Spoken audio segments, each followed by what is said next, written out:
Good morning, everyone. My name is Patty, and I have been in the beauty industry for about 15 years now. And one of the biggest beauty tips that I've ever learned is to wear sunscreen, and the importance of sunscreen because of how damaging the sun's rays are.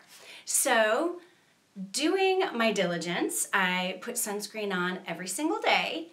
But what I never really thought about was the type of sunscreen that I'm using. So today we're going to talk for a few minutes about the 4 sunscreen red flags to look out for and a little bit about the difference between mineral and chemical sunscreens. Okay, so chemical ingredients, first off, not only are they ineffective at shielding you from the sun, but they've also been linked to hormone disruption and allergic reactions.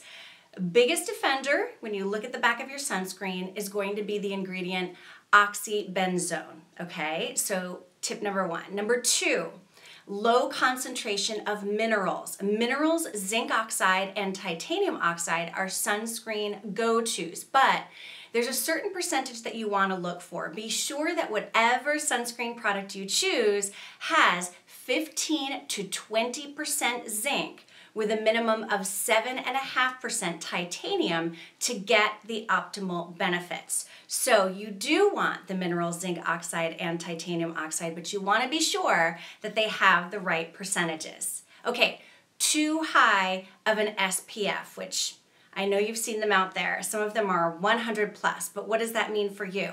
But thinking over 50 SPF, these often contain anti-redness agents that actually don't reduce any radiation passing through the sunscreen and don't tend to offer superior protection. So even though it boasts a higher number in SPF, there's a chance that they're really not doing much more as far as benefits.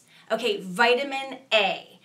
While it's not a toxic ingredient, okay, and I actually get vitamin A from my dermatologist, I use it at night, and there's a reason, and it is still used in sunscreens. Vitamin A is photosensitive and has been linked to skin cancer, skin aging, and skin damaging when it's exposed to the sun. So you want to avoid any sunscreens that have the ingredient vitamin A, too high of an SPF, check those, and low concentrations of minerals and chemical ingredients, including the biggest offender, which is oxybenzone. Okay, so there are 3 types of UV rays. I only thought there were 2, so I learned that there were 3. But the 2 most important and to think about are the UVA and the UVB. There's also UVC.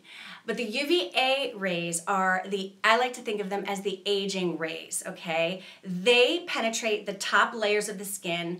They reach deeper into the layers of the skin with the potential to cause long-term damage like premature aging and skin cancer, all right? So those are the UVA rays. The UVB rays affect the top layers of the skin and are responsible for sunburn, which is why I call them the burning rays. UVA, aging, UVB, burning. Good morning, Judy.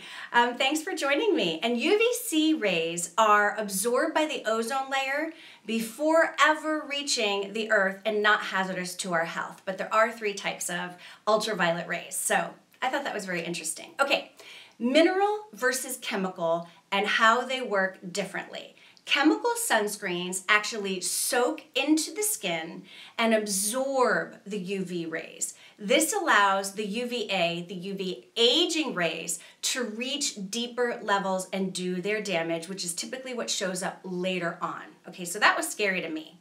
So I didn't really realize that at all. Mineral sunscreen ingredients like zinc oxide and titanium, which we talked about a moment ago, form a barrier on the skin, on the top of the skin, and they reflect the UVA rays. So the UVA rays bounce off the skin, preventing them from finding the deeper layers. So look for a mineral sunscreen and always avoid parabens, mineral oils, synthetic fragrances, and you should be protected all year long. And I say all year. Yes, we're in the summer, but you want to wear a sunscreen all year long. So do your due diligence and check the ingredients and make sure you're being smart about what type of sunscreen you're using. So I hope this was helpful. This will be posted and I'll post a link as well. Thanks so much and have a happy Wednesday.